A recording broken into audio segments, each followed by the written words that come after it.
No, hugas ka muna ang kamay mo. May sabon. Hindi, shortan muna natin. Sumakit na likod ko. O, dito natin ilagay.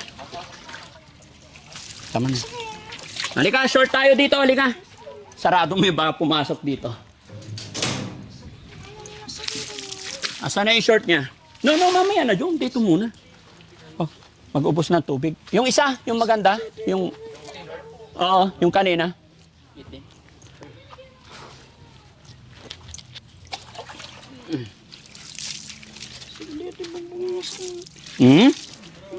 Sensya ka na ha. Kailangan kasi talagang gawin. Tuwalya. May tuwalya? Ito yung tuwalya. Meron? Ay, ito.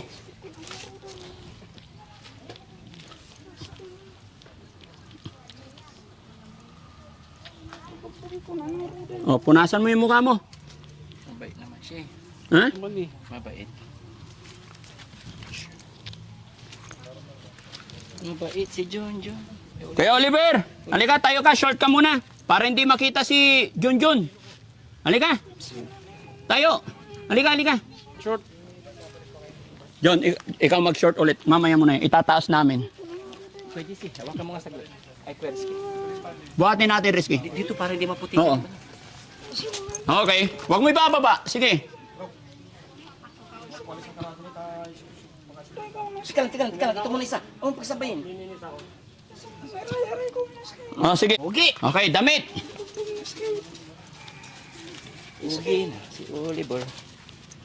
Oh, punas na muna katawan mo. Wait lang, hayaan mo lang muna magpunas, maarawan konti. Yan, lilinisan muna natin yung bahay niya.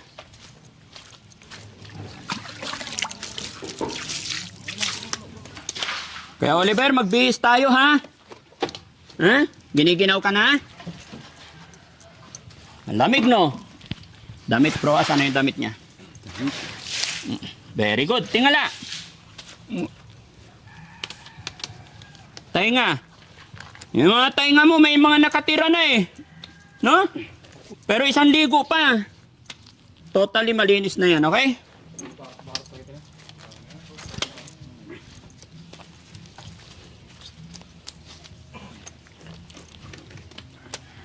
Saan ang harap? Ayun. Yun. Kamay, dito. Marunong. Oh, dito. Ha? Mamaya, linisin pa. Dapat may upuan eh. Oo, doon muna. Ha? Ayaw nila itira doon? Hintayin matuyo, tapos ibabalik doon? Kaya, kailangan buhusan ng sabon para mawala yung ano. Meron na? Dam, Kuya Oliver. Good? How's your feeling now? Ha? Masarap? Ubusin mo yung tinapay mo.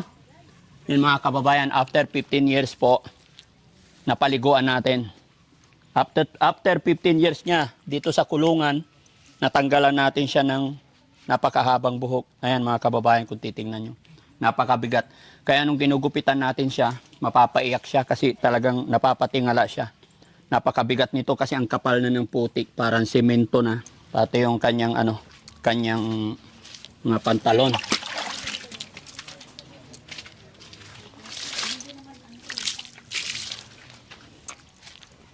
Ano pangalan ni tatay?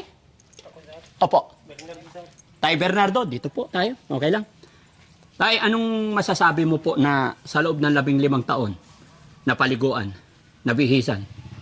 Gumanda na yung kwan niya, sir. Kwan niya, gumapo na siya. Gumapo na siya. Gumapo na Hindi siya. na siya nakakatakot hawakan. Hindi na, sir. Kung kanina mga kababayan, lahat po ng lalapit dito nakadistansya, mapapansin ninyo.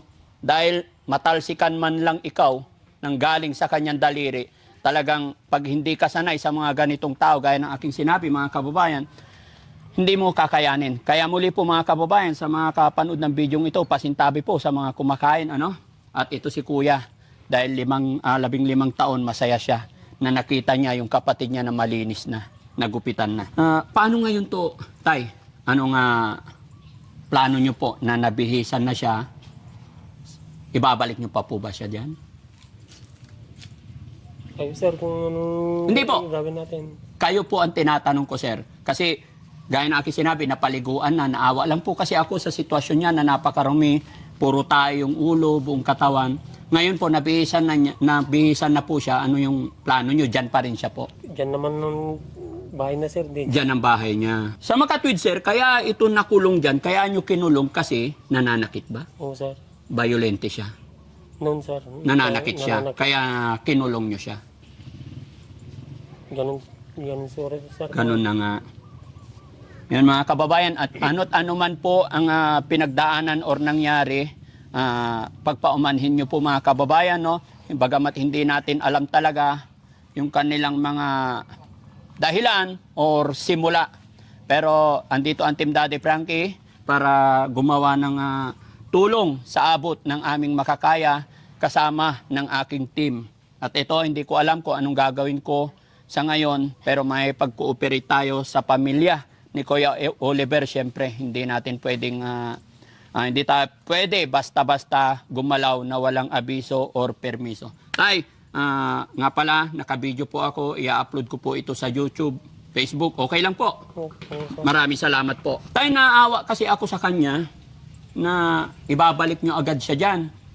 Eh, hindi pa natutuyo, tapos basa pa. No? Mabaho pa actually. Kailangan talaga i-sanitize para hindi siya magkasakit. No? Although pasensya na po kayo dahil, no? Wala akong masamang intention manakit ng inyong mga damdamin. Naintindihan ko po yung sitwasyon gawa ng kahirapan ng buhay. Oo sir. Kaya thanks to God, nandyan ang ating mga viewers, ang ating mga followers. Dahil sa pamamagitan nila, pag-support nila kay Daddy Frankie, ay nakakagawa kami ng mga ganitong pamamaraan ng pagtulong. No? Oo sir. So, okay lang po ba tayo? Kasi sabi nyo, ibabalik nyo dyan. Okay lang po ba sa inyo na iuwi muna namin siya sa shelter kahit 10 araw para makulture natin yung kanyang katawan, mapakain ng maayos, makatulog ng maayos. Oo sir, salamat sir. Yan ang plano nyo. Okay lang po sa inyo? Oo sir.